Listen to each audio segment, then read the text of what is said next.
What should be and shouldn't be done if you don't understand questions in the IELTS speaking test? First, let me start with the do's. 1. Do ask the examiner to repeat a question if you don't understand it. But this is not recommended in parts 1 and 2. Only do this in part 3. Why? Because the vocabulary used in both sections 1 and 2 is common and easy to understand.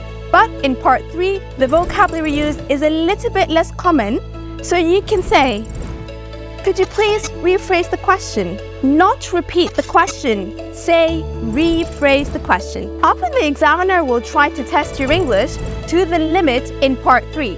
So don't worry if some of the questions seem very difficult. They are supposed to be.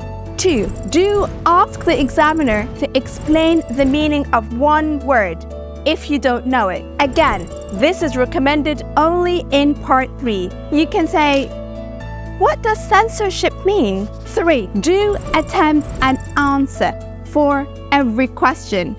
It's better to try saying something rather than nothing. Now, let's talk about the don'ts.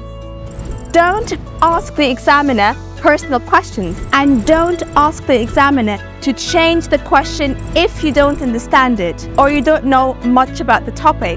Always attempt an answer. Also, don't ask the examiner to repeat or rephrase every question. And of course, don't simply repeat the question to give yourself more time to think.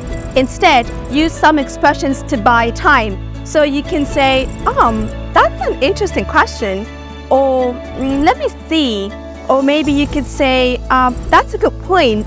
That's a difficult question, but I'll try to answer it. If you'd like to know more, follow us on Savvy's social media platform and official website.